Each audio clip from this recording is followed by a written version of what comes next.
बच्चों, जैसा कि आप जानते हैं कि यह आपकी तीसरी वीडियो है। पहली वीडियो में हमने आपको मात्राओं का ज्ञान दिया था, दूसरे में हमने आपको हिमालय के बारे में बताया था। आज हम आपको बताएंगे अंधेर नगरी। ये एक नगरी का नाम है और उस नगरी का नाम अंधेर नगरी क्यों पड़ा, इसके बारे में बताएंगे। ये एक दिलचस्प कहानी है। इसको सुनने में और पढ़ने में आपको बहुत मज़ा आएगा कि एक राजा की मूर्खता के कारण उसी की नगरी का नाम अंधेर नगरी पड़ गया। और उसकी मूर्खता का ज्ञान कैसे हुआ? जब उसने ये प्रमाण दिया कि उसने खुद को ही फांसी लगवा दी। चलिए तो हम इस कहानी के बारे में ज़रा विस्तार से जानते हैं। एक बहुत पुरानी बात है कि एक छोटी सी नगरी थी। उस नगरी में एक राजा का राज था, उसका राज्य था।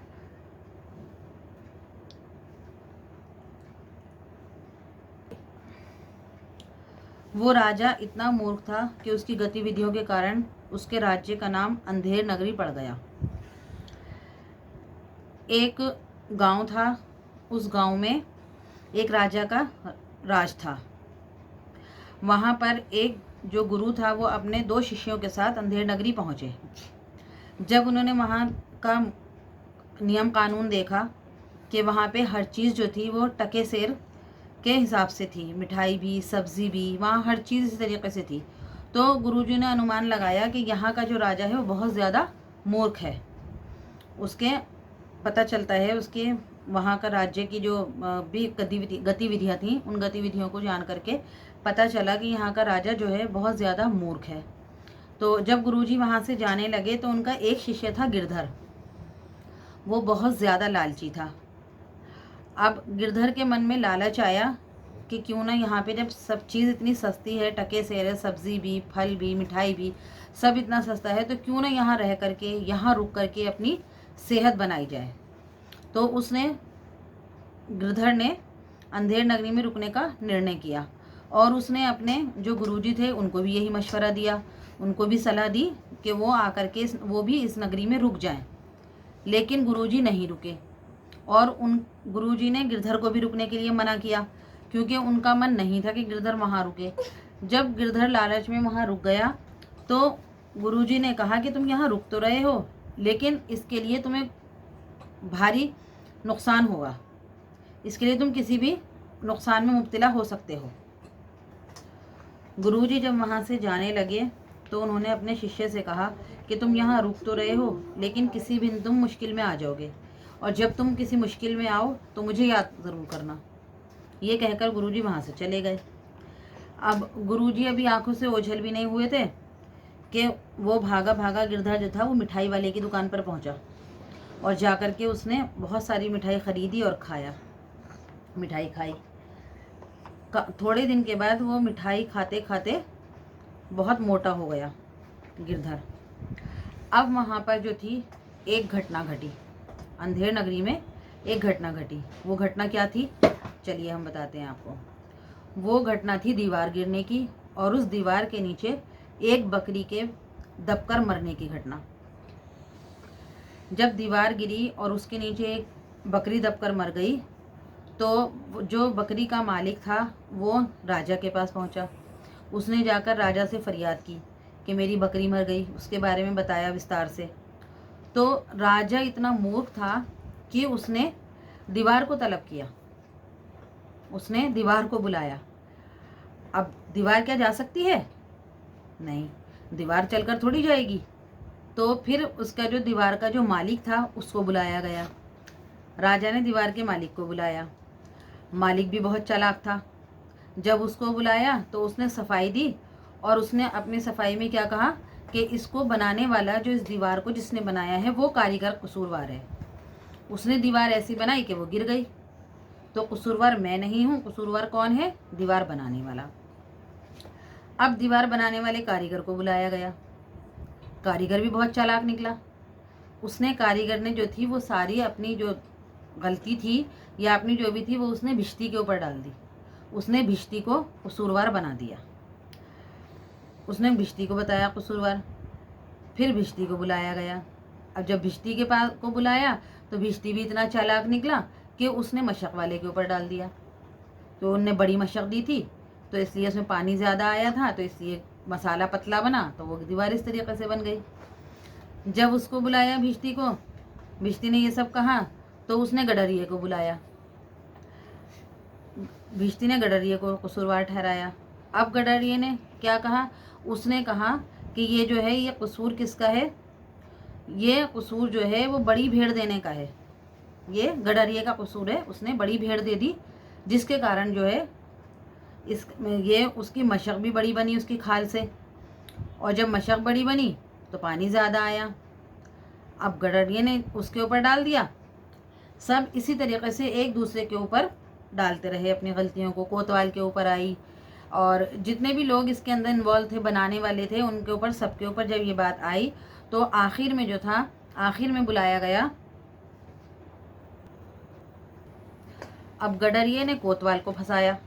उसने कहा कि कोतवाल की सवारी आने की हड़बड़ाहट में जो था, मैंने जो थी वो बड़ी भेड़ दे दी, जिससे मशक बड़ी बन गई। अब कोतवाल को बुलाया गया, उससे कोई जवाब नहीं बना, कोतवाल से कुछ नहीं हुआ, तो कहा कि कोतवाल को फांसी की सज़ा का हुक्म दिया कि इसको फांसी पे चढ़ा दिया जाए। अब कोतवाल बेचारा ठहरा पतला दुबला सीखिया सा, उसकी गर्दन में फांसी का फंदा ही नहीं डाला, वो ढीला रहा। अब ये राजा की मूर्खता ही तो थी, भाई फंदे को छोटा भी तो किया जा सकता है, लेकिन नहीं, उसने अपनी मूर्खता से कहा कि ऐसे इंसान को पकड़ कर लाओ जिसके गले में ये फांसी का फंदा फिट हो जाए। अब उसको ढूंढा गया कि ऐसा इंसान मिले, ऐसा हो जिसके गले में ये फांसी का फंदा सेट हो जाए। ढूंढते ढूंढते ढूंढते ढूंढते लोगों ने किसको पकड़ा, गिरधर को। क्यों पकड़ा, क्योंकि गिरधर जो था वो मिठाई खा रहा था टके से, खाजा खाते खाते वो मोटा हो गया, तो उसकी गर्दन भी मोटी हो गई। जब उसकी गर्दन मोटी हो गई तो इसलिए उसको बुलाया गया और कहा कि इसकी गर्दन में जो है ये फांसी का फंदा फिट बैठता है, तो इसलिए इसी को सज़ा दी जाएगी फांसी की। जब ये बात फैली तो उड़ते उड़ते ये बात गुरुजी के कानों तक पहुंची। जब गुरुजी के कानों तक ये बात पहुंची तो गुरुजी जो थे वो अपने चेले को बचाने के लिए वहाँ पहुँचे। अंधेर नगरी आए वो अपने चेले को बचाने के लिए। अब गुरुजी ने क्या चतुराई की कि गुरुजी और चेला दोनों मिल गए। गुरुजी कहते हैं कि फांसी मुझे चढ़ाई जाए, और चेला कहता है कि मुझे चढ़ाई जाए। दोनों की आपस में झगड़ा होने लगा, लड़ाई होने लगी। जब दोनों की आपस में लड़ाई होने लगी, झगड़ा होने लगा, तो ये बात राजा तक पहुंची। जब राजा तक ये बात पहुंची तो राजा जो था वो खुद चल कर आया कि मैं देखूं कौन है जो ये आपस में लड़ रहे हैं फांसी पे चढ़ने के लिए। जब दोनों में गुरु चेले में झगड़ा होने लगा तो राजा ने पूछा कि भाई क्या बात है, आपस में क्यों झगड़ रहे हो। तो गुरु ने कहा कि मैं फांसी पर चढ़ूंगा, चेले ने कहा मैं। तो उन्होंने कहा यहाँ सिर्फ फांसी पर एक ही चढ़ेगा, ये हमारा न्याय है। तो उन्होंने कहा, गुरुजी ने चतुराई से कहा कि आपसे क्या छुपाना, जो इस घड़ी में उस पर चढ़ेगा, फांसी पर चढ़ेगा, वो अगले जन्म में इस राज्य का राजा बनेगा, तो इसलिए मैं चढ़ना चाहता हूँ। अब दोनों की ये बात सुन करके राजा तो मूर्ख था, उसने अपनी मूर्खता का सबूत क्या दिया कि उसने ये कहा कि जब इस राज्य का राजा मैं हूँ इस बार भी, तो अगले जन्म में भी मैं ही बनूंगा, तो इसलिए इन दोनों को भगा दो यहाँ से और फांसी पर मुझको चढ़ा दो। तो वह अपनी मूर्खता के कारण वो राजा ने खुद फांसी ली अपने आप को, और इस तरह इस नगरी का नाम पड़ गया अंधेर नगरी, चौपट राजा। जहाँ का राजा मूर्ख होता है तो वहाँ पे होता है इस तरीके का न्याय कानून, इस तरह के होते हैं। अब आपका जो ये लेसन है ये पूरा हो गया है। आपको इसके बारे में पढ़ना है और अपने बड़ों से अपने घर में मदद लेनी है, हेल्प लेनी है, और इसको आपको इससे सीखना है। अब आते हैं इसके शब्द अर्थ पर। आपको ये जो इसके शब्द अर्थ है ये आपको कॉपी में करने हैं, आपका होमवर्क है। पहला है चौपट, चौपट मीन्स बर्बाद करना, मूर्ख। खाजा मिठाई, टका पुराना 2 पैसे का सिक्का, विपत्ति संकट, तलब आदेश देकर बुलवाना, हुक्म आदेश। ये आपको वर्ड मीनिंग अपने कॉपी में करने हैं। अब ये देखिए नीचे है आपका ये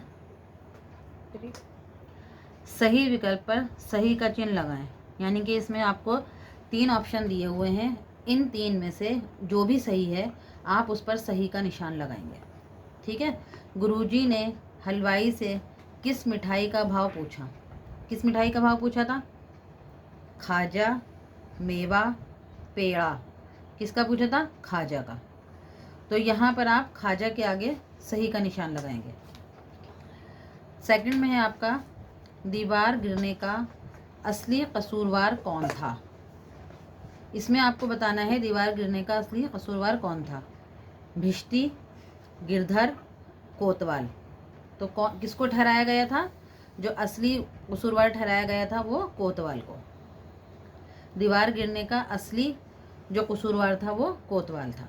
अब आइए थर्ड पर, गिरधर को किसकी याद आई? मित्र की, गुरुजी की, हलवाई की। बताइए गिरधर कौन था? गिरधर एक वो था ना शिष्य, तो उसको किसकी याद आई थी? गुरुजी की। तो इसमें सही विकल्प क्या है? गुरुजी। गिरधर को गुरुजी की याद आई। अब यहाँ पे आपको क्या करना है? ये फिल इन द ब्लैंक करने हैं आपको, रिक्त स्थान। इसमें है रिक्त स्थानों को भरो। यहाँ का प्रशासक डैश नहीं है, तो यहाँ पे क्या आएगा? बुद्धिमान। यहाँ का प्रशासक बुद्धिमान नहीं है। गिरधर बहुत था, कैसा था? लालची। लालच करता था ना वो, तो यहाँ पे आ जाएगा लालची। जहाँ का राजा डैश होता है, क्या होता है? मूर्ख। यहाँ खाली जगह में आ जाएगा मूर्ख। जहाँ का राजा मूर्ख होता है वहाँ डैश का वास होता है। किसका वास होता है? अन्याय का। वहाँ अन्याय का वास होता है। टके शेर में मिठाई खाते खाते वह डैश हो गया, क्या हो गया? मोटा हो गया। टके शेर में मिठाई खाते खाते वह मोटा हो गया। राजा के कर्मचारियों ने गिरधर को पकड़ लिया। यहाँ क्या आएगा खाली जगह में? गिरधर। हम ही अगले जन्म में अपने राज्य के डैश बनेंगे, क्या बनेंगे? राजा। हम ही अगले जन्म में अपने राज्य के राजा बनेंगे। ये आपके फिल इन द ब्लैंक्स हो गए हैं, ये आपको बुक में ही करने हैं। चलिए अब हम आते हैं आपके राइट रॉन्ग पर। अब ये आपको करने हैं राइट रॉन्ग, सही गलत।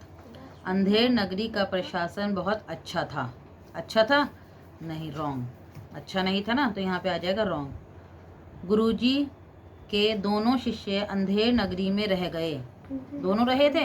नहीं, एक रहा था सिर्फ गिरधर, तो ये रॉन्ग है। गुरुजी अंधेर नगरी से चले गए। गुरुजी रुके थे अंधेर नगरी में, चले गए थे? चले गए थे, इसलिए ये है राइट। मिठाई खाते खाते गिरधर मोटा हो गया था। राइट, मोटा हो गया था वो मिठाई खाते हुए। मकान मालिक को सज़ा दी गई। रॉन्ग। सज़ा किसको दी थी? कोतवाल को, मकान मालिक को नहीं दी थी। गिरधर को पकड़ लिया। राइट, गिरधर को ही पकड़ा था और उसको ही फांसी की, क्योंकि उसके गले में फांसी का फंदा फिट हो रहा था, सेट हो रहा था, तो इसलिए उसको ही फांसी का हुक्म हुआ था। गुरु चेले में झगड़ा होने लगा। राइट, गुरु चेले में ही तो झगड़ा हो रहा था कि हम चढ़ेंगे फांसी पर, हम चढ़ेंगे, तो ये राइट है। यह आपको इसमें समानार्थी शब्द लिखने हैं। जैसे समानार्थी शब्द क्या होते हैं? जो सब एक जैसे होते हैं। जैसे सैनिक, सैनिक को और क्या कहते हैं? फौजी भी कहते हैं। मन, मन को हृदय भी कहते हैं।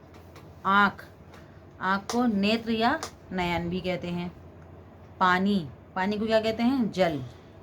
राजा, बादशाह। रास्ता, पथ। अपराध, अपराध का है गुनाह।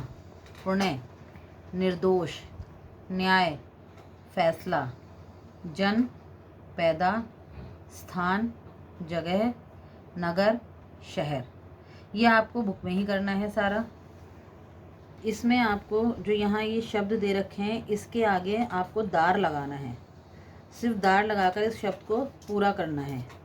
जैसे यहाँ दुकान लिखा हुआ है, इसके आगे आप क्या लिखेंगे? दार लगा देंगे, तो ये क्या बन जाएगा? दुकानदार।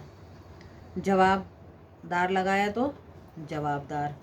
मकान, मकान के आगे हम दार लगाएंगे तो क्या हो जाएगा? मकानदार। कसूर, कसूर के आगे हम दार लगा देंगे तो क्या हो जाएगा? कसूरदार। तलब, तलब के आगे दार लगाएंगे? तलबदार। समझ, समझ के आगे हमने दार लगाया तो क्या होगा, समझदार। सलाह, सलाह के आगे दार लगाया तो सलाहदार। न्याय, न्याय के आगे दार लगाया तो न्यायदार। इसी तरीके से आपको ये बुक में सबको दार लगा करके इनको कंप्लीट करना है। अब आते हैं नीचे। इसमें जो है आपको, इसमें आपको क्या करना है, विलोम शब्द। विलोम तो आपको पता है, पहले भी बताया था, उल्टे शब्द। जो ये शब्द हैं इनका उल्टा क्या होगा, विपरीत क्या होगा, विलोम क्या होगा, वो आप यहाँ लिखेंगे। जैसे छोटा है, छोटा का विलोम क्या हो जाएगा, बड़ा। राजा, राजा का विलोम क्या होगा, रानी। बुद्धिमान, बुद्धू।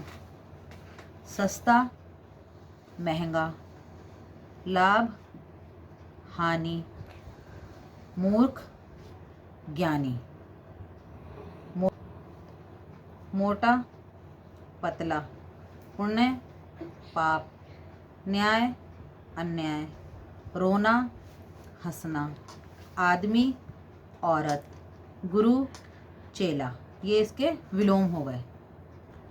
अब ये नीचे है आपको, इसमें आपको मुहावरों के अर्थ लिखकर वाक्यों में प्रयोग करना है। जैसे सिर फिरना, अंधेर नगरी चौपट राजा, उल्लू बनाना, अकल का दुश्मन। ये यहाँ पर आपको इनके जुमले बनाने हैं, वाक्य बनाने हैं, यहाँ लिखना है आपको, वाक्य में प्रयोग करना है। ये बुक का काम आप बुक में ही करेंगे। अब हम आते हैं इसके प्रश्न उत्तर पर। अब आपके ये प्रश्न उत्तर हैं, इसमें आपको प्रश्न अपनी बुक में से उतारना है और उत्तर आपको अपने कॉपी में करने हैं। प्रश्न उत्तर, पहला प्रश्न है, अंधेर नगरी का राजा कैसा था। तो अंधेर नगरी का राजा कैसा था, अंधेर नगरी का राजा मूर्ख था। दूसरा है, गुरुजी किस के साथ अंधेर नगरी पहुँचे।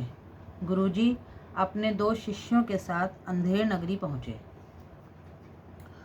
गुरुजी को गिरधर की क्या सीख पसंद नहीं आई।